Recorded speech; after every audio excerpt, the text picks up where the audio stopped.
Alors on préfère confesser sa bénédiction à venir que ses fautes passées et présentes. Si le peuple de Dieu va mal, nous dit-on, c'est à cause du fait qu'il ne confesse pas suffisamment de choses positives et que ce manque de foi le fait douter sur ses bénédictions. Moi, je ne pense pas du tout de cette manière-là, je pense différemment. Je dis qu'il ne se pose pas la vraie question, à savoir que si elle tarde à venir, cette bénédiction, c'est que peut-être parce que sa foi, à ce peuple, n'est pas agréable à Dieu tout simplement. Alors on envahit les assemblées, on envahit les réseaux sociaux de prophéties comme « Demain ta bénédiction arrive, au nom de Jésus-Christ ». Ou alors on voit aussi « Attends-toi mon frère, ma sœur, à ce que Dieu ouvre les écluses des cieux ».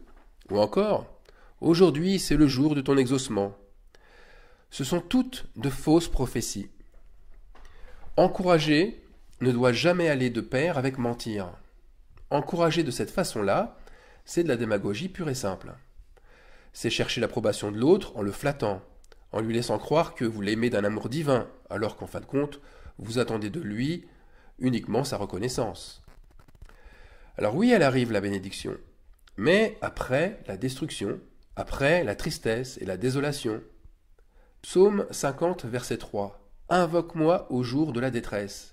Je te délivrerai et tu me glorifieras. » Quand Dieu vient délivrer son peuple, il envoie avant un avis de destruction, comme Jonas l'a fait à Ninive, où il finira par proclamer à ses habitants que Dieu va détruire la ville dans 40 jours. Notre Dieu détruit les villes, comme les villes d'Égypte, pour y mettre ses limites, pour y mettre son temple, sa langue, bref, pour y mettre son identité. Comme dans Ésaïe 19, 19, où une ville est nommée destruction. La foi, en fait, n'a jamais été dans le fait de confesser ses bénédictions à venir. Nous devons, c'est vrai, nous attendre à voir nos prières être exaucées, c'est vrai. Et nous devons faire comme si nous les avons déjà reçues. Hébreux 11, verset 1, nous dit, bien sûr, que la foi est une ferme assurance des choses qu'on espère, une démonstration de celles qu'on ne voit pas. Donc la foi, eh bien, c'est au contraire de ce qui est pratiqué. La foi, c'est de ne plus se focaliser sur ce qu'on espère. Mais c'est de faire comme si c'est déjà fait. Nous l'avons déjà. Tournons la page, passons à autre chose. Alors il faut focaliser, oui. Il faut focaliser, mais sur quoi? Eh bien, nous devons focaliser notre attention ailleurs. Et surtout, et en premier, je dirais, sur l'offrande. L'offrande qui est la vraie louange. Je continue sur la démonstration de la foi par Paul, donc Hébreux chapitre 11, et là on continue au chapitre 4, au verset 4, pardon. C'est par la foi qu'Abel offrit à Dieu un sacrifice plus excellent que celui de Caïn. C'est par elle qu'il fut déclaré juste. Donc par la foi il fut déclaré juste. Dieu approuvant ses offrandes, et c'est par elle qu'il parle encore, quoique mort. Alors on va revenir sur Dieu approuvant ses offrandes. Et oui, la foi d'Abel et celle de Caïn nous parlent encore. L'offrande d'Abel est justifiée parce qu'elle se manifeste comme celle de Jésus, dans la faiblesse. Alors que l'offrande de Caïn, elle montre des signes évidents de force, de puissance, d'invulnérabilité. Est-ce que Caïn était si fort que ça? Ah non, de toute évidence, il cachait ses faiblesses. Et son offrande des fruits de la terre devait cacher ce qu'il avait gardé de meilleur, mais de meilleur pour lui seulement. Cela veut dire que si nos offrandes ne sont pas agréables à Dieu, eh bien nos bénédictions, elles tardent, voire elles disparaissent même. Et que notre louange, avec des termes plus élogieux les uns que les autres, eh bien nos louanges résonnent complètement faux aux oreilles de Dieu. Nos offrandes montrent alors nos sacrifices, et bien par là aussi notre foi. Les œuvres de la foi sont donc en premier nos offrandes. Notre foi à chacun est donc justifiée par nos offrandes. Vous voyez? Alors, qu'est-ce qu'on doit offrir à notre Dieu? Exactement. Quel type d'offrande? On revient sur Romains chapitre 12 verset 1 qui nous exhorte, qui dit que frères, je vous exhorte par les compassions de Dieu à offrir vos corps comme un sacrifice vivant, saint, agréable à Dieu, ce qui sera de votre part un culte raisonnable. Alors bien sûr, au risque de me répéter, Le sacrifice pour Dieu, ce n'est pas ouvrir sa Bible 10 fois dans la journée, ou se perdre dans d'interminables prières, ou encore se discipliner à faire son devoir de chrétien par des dons réguliers à l'Église. Ces choses, elles sont bonnes. Avoir un rituel, c'est bon, mais à une seule condition. À la condition qu'il ne soit pas un refuge, mais que ça soit un sacrifice libre et véritable. Car Dieu attend de nous en premier le don de nos corps, c'est-à-dire nous-mêmes. Alors, est-ce qu'on doit réellement tuer le corps? Offrir nos corps, est-ce que c'est le tuer? Est-ce que c'est ce sacrifice-là que Dieu attend de nous? Alors non, nous ne parlons pas de suicide, ni de sacrifice humain, comme le font certaines sectes sataniques, ou comme c'est la manière des génocides religieux, des génocides ethniques ou raciaux, que les guerres génèrent souvent d'ailleurs. C'est vrai qu'il y a chez l'homme animal en tout cas, un désir toujours sous-jacent d'identifier ce qui est impur, ce qui est mal, dans le corps. Et plus souvent, dans le corps de ceux qu'on redoute. Et ceux qu'on redoute, c'est ceux qu'on rejette, comme les déficients mentaux, ceux qui font office de monstres physiques, mais aussi c'est l'étranger, c'est l'infidèle, c'est le blasphémateur, etc., etc. Pourtant, la vraie foi, c'est tout le contraire. Tuer le corps, c'est de n'être plus centré sur lui, et d'abord sur le sien, et en exerçant une totale abnégation. Ce qui est bien différent du crime, vous en conviendrez. Nous n'avons pas à faire disparaître le corps, mais bien à le montrer comme un holocauste. Un holocauste, une offrande brûlée. Il ne nous soucie plus. Ce n'est plus notre problème. Il n'accapare pas, ou plus, notre esprit et notre foi. Concrètement, qu'importe l'état de notre corps, qu'importe l'état ou son aspect, qu'il soit infirme, malade, qu'il soit souffrant, gros, maigre, flasque, vieillissant, bref, indigne de nous, cela n'est plus notre priorité, ni l'objet de nos pensées. Pourquoi? Parce que nous nous offrons tels que nous sommes, comme un cadeau. Et Dieu n'aime pas les cadeaux qui sont englués de maquillage, qui sont travaillés artificiellement, et qui camouflent ce qui nous gêne et qui nous fait honte. Parce que le corps, quel que soit son aspect, il n'est ni digne d'adoration, ni méprisable non plus. Il est cadeau. C'est le présent que nous offrons à notre Dieu. On va lire le psaume 50, des versets 7 à 12. « Écoute mon peuple, je suis Dieu, ton Dieu. Ce n'est pas pour tes sacrifices que je te fais des reproches. Tes holocaustes sont constamment devant moi. » Tes holocaustes, ce sont tes offrandes brûlées, sont constamment devant moi. Alors je ne prendrai pas de taureau dans ta maison, ni de bouc dans tes bergeries, car tous les animaux des forêts sont à moi, toutes les bêtes des montagnes par milliers. Je connais tous les oiseaux des montagnes, et tout ce qui se meut dans les champs m'appartient. Si j'avais faim, je ne te le dirais pas, car le monde est à moi, et tout ce qu'il renferme. Quand on lit ça, on voit bien que Dieu, s'il voulait une autre offrande, une offrande parfaite, il se servirait lui-même. Le monde est à lui. Il n'a pas besoin de nous. C'est ce que nous disons, c'est ce que nous dit le psaume 50. Mais ce qu'il aime par-dessus tout, notre Dieu, c'est que nous venions à lui sans qu'il puisse nous faire des reproches. Car nous sommes, en tant que holocauste, une offrande brûlée, et constamment devant ses yeux. Nous sommes constamment là, devant ses yeux. Donc cette offrande lui plaît si nous venons à lui tels que nous sommes, sans artifice, sans masque, sans faux semblant, sans venir à lui avec aucun caractère religieux apparent ou caché. Le psaume 50 en est l'illustration parfaite. Un autre sacrifice ne l'intéresse pas du tout, car il a l'embarras du choix dans le monde. Et son Fils unique, Jésus-Christ, lui, il est l'exemple de ce qu'il demande.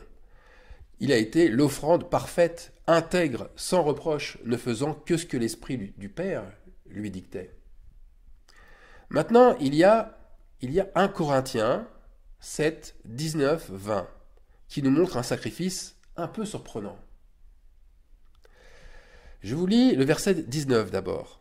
19, rappelons-nous, la frontière. La circoncision n'est rien, et l'incirconcision n'est rien, mais l'observation des commandements de Dieu est tout. Verset 20. que chacun demeure dans l'état où il était lorsqu'il a été appelé. Ces versets ont été très souvent, pour ne pas dire la plupart du temps, sortis de leur contexte et chacun pris séparément. Il ne signifie pas de venir à Dieu en gardant le même métier qu'avant ou en restant marié. Vous étiez charcutier, restez charcutier, vous étiez marié, restez marié. Ce n'est pas de l'état professionnel ni marital ou encore familial dont l'apôtre parle ici. Mais dans le contexte, c'est de la circoncision ou de l'incirconcision dont il est question. Donc Paul nous convainc de ne pas renier nos symboles religieux sous prétexte d'avoir accepté Christ. Pourtant, n'est-ce pas cela qu'on oblige à faire trop souvent à un nouveau converti dans les assemblées évangéliques, à se séparer de tous ces symboles religieux qu'il avait avant. Paul dit que le symbole n'est pas au-dessus des commandements divins. Il nous dit que la circoncision n'est rien. Donc, si par exemple, vous avez été baptisé chez les catholiques et que Christ vous appelle, eh bien, ne reniez pas votre baptême. Ce n'est qu'un symbole. Restez dans l'état où Dieu vous a appelé. Pareil, si vous avez un médaillon d'un saint offert par un de vos proches, ne l'attristez pas. Ne l'attristez pas en vous en débarrassant, sous prétexte que cela nuit à votre foi. Ce conseil de Paul, on le comprend bien. Il vise en premier l'apaisement plutôt que la guerre. Il est pour que la paix soit conservée d'abord au sein des familles, pour que le croyant ne devienne pas un objet de scandale par ses principes religieux, qui d'ailleurs n'engagent en rien sa foi, ça n'engage en rien la hauteur de sa piété. Donc je me dois de le dire, mais mettre en avant ces anciens symboles et principes religieux, en les blâmant, en les diabolisant, eh bien ça revient à se parer d'artifice devant Dieu. C'est une offrande détestable pour Dieu, détestable, puisque le symbole devient au-dessus de l'amour. La circoncision a alors plus de valeur que les commandements de Dieu. Il faut se rendre à l'évidence. On ne se rend pas plus saint en dénonçant ces anciennes pratiques idolâtres. On devient plus saint en manifestant les commandements de Dieu, en manifestant l'amour comme aimer son prochain. Maintenant, écoutez bien et redoublez d'attention, comme moi-même j'ai été attentif quand j'ai reçu cela il y a quelques jours. Le jeune agneau mâle d'1 an, sans défaut, qu'il fallait immoler autrefois le 10e jour du 1er mois de la Pâque, un par famille, un par maison, ce jeune agneau correspond de nos jours à un jeune converti, à un enfant de Dieu, sans faux semblant, ni artifice, ni déguisement, et qui se présente à Dieu tel qu'il est. Est-ce que c'est pas ce qu'on nous a dit de Christ? On nous a montré un agneau unique, sacrificiel, sans défaut, oui, sans défaut. Mais je pose la question. Jésus-Christ, le Fils unique de Dieu né d'une vierge, est-il le seul, je dis bien le seul, à pouvoir être sans défaut? Est-il le seul agneau sacrificiel? On va aller plus loin. Est-ce qu'il est le seul à pouvoir recevoir notre louange et celle du Père céleste? Eh bien, nous sommes nous aussi cet agneau sacrificiel, mais à une seule condition, si nous offrons nos corps sans défaut. Sans défaut ne veut pas dire parfait. Sans défaut signifie rien ne doit venir cacher ce que nous sommes vraiment. Adam et Ève étaient nus et sans défaut jusqu'au moment où ils se sont cachés devant Dieu, ayant honte de leur nudité. Là, ils montraient leurs réels défauts. C'étaient 2 agneaux avec des défauts. Si on reprend le contexte de l'agneau immolé de la Pâque, le mot hébreu employé dans le livre d'Exode chapitre 12, ce mot hébreu c'est taomim. Taomim qui a le sens fort non pas de parfait, mais d'intègre. Et un agneau intègre, c'est un animal sans défaut. Le défaut n'est pas visible à première vue. Il n'est pas dans l'apparence physique, mais il est bien dans le cœur. Dieu n'est pas comme l'homme à juger l'apparence, mais il discerne les cœurs, il discerne nos intentions profondes. 1 Samuel 16, 7. Nos intentions montrent la frontière de notre intégrité. Montrent-elles notre intégrité ou alors une fausse intégrité? Se sacrifier donc, c'est loin d'être un refuge, c'est plutôt prendre le risque de l'amour pour se sanctifier. Concrètement, concrètement, c'est s'éloigner du mal. Attention, pas en grande partie seulement, en se disant après tout, le sacrifice parfait a déjà eu lieu sur la croix pour nous, à notre place, et que Dieu est fidèle, et Jésus complète ce qui manque. Non, pas du tout. S'il manque quelques défauts, qui n'ont pas été sacrifiés sur l'autel, pensez-vous que la grâce nous purifiera? Pas du tout. Christ n'a pas changé, il est toujours le même hier, aujourd'hui et éternellement. Et son alliance a le même aspect. Il veut toujours une offrande sans défaut, c'est-à-dire un croyant intègre, sans reproche. Alors voilà la foi qui plaît à Dieu. Voilà l'offrande agréable et sans défaut. C'est s'éloigner du mal. Un petit peu? Beaucoup? Énormément? Non. Totalement. Totalement. Et dans le but d'être intègre et sans reproche. Alors l'animal, notre vieille nature, cet animal que nous sacrifions, sera à ce moment-là, c'est sûr, sans défaut. Caïn, avec son offrande, il continuait à méditer le mal. Il cachait ses intentions. Avec ce défaut, il ne pouvait pas avoir une foi juste. Et ce sentiment le culpabilisait et le rendait encore plus triste, encore plus aigri, et bien entendu méchant. Abel, quant à lui, quelles que soient ses épreuves, il faisait le bien. Il aimait en toute honnêteté, sans cacher ses faiblesses. En ce sens, il était intègre, il était sans défaut. Son sacrifice était sans défaut, voyez-vous. Il était dans une position d'agneau parfait immolé. Alors la question, pourquoi autant de croyants pensent se sanctifier quand même, en passant de l'un à l'autre? Un jour, ils proposent une offrande semblable à celle d'Abel, un autre jour, ils viennent avec une offrande comme celle de Caïn. C'est-à-dire un peu de ce que je désire et un peu de privation. Par exemple, ils s'emportent de temps en temps, mais à d'autres moments, ils font des efforts de maîtrise de soi. Ils se disent honnêtes parce qu'ils se montrent avec leurs défauts. Voilà le problème. Mais nous ne parlons pas de ces défauts-là. Se sanctifier, ce n'est pas montrer ses défauts charnels. Où est leur balance juste alors? Où sont leurs bornes? Et pourquoi leur foi est si petite? Être sans défaut, je rappelle, c'est taoming en hébreu. Et ça se traduit aussi par entièrement en accord avec la vérité. Entièrement. Notre foi ne peut décidément être incomplète, inachevée, le plus souvent en accord et un petit peu en désaccord avec la vérité. Ça peut pas être une foi, selon la vérité. On ne peut choisir en fait, ou on ne peut servir de maître, car on haïra l'un et on aimera l'autre, ou alors on s'attachera à l'un et on méprisera l'autre, comme le dit Matthieu 6,24. La frontière se dévoile encore sur l'offrande.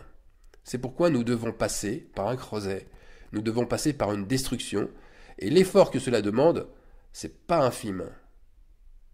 Nous devons nous efforcer d'entrer par la porte étroite. Dans les évangiles, c'est écrit efforcez-vous d'entrer par la porte étroite. Car je vous le dis, beaucoup chercheront à entrer et ne le pourront pas. Mais comment s'efforcer? Eh bien en joignant bout à bout deux choses. Joindre à notre foi la vertu. Ça, c'est ce que nous dit Pierre dans son épître. Cette vertu n'est autre que les actes de la loi de Christ, faits par sacrifice. Et par un sacrifice, on en revient toujours à l'offrande agréée. C'est ça le vrai sacrifice, l'offrande agréée. Alors je finirai par Psaume 50, verset 5. Rassemblez-moi mes fidèles qui ont fait alliance avec moi par le sacrifice. On pourrait aussi comprendre, rassemblez-moi mes fidèles qui ont fait alliance avec moi, mais par l'offrande de leur corps. Donc, notre offrande sera le témoignage de deux choses. 1. De notre alliance, si elle est faite en Christ. 2. De notre rassemblement parmi ses fidèles disciples. Voilà.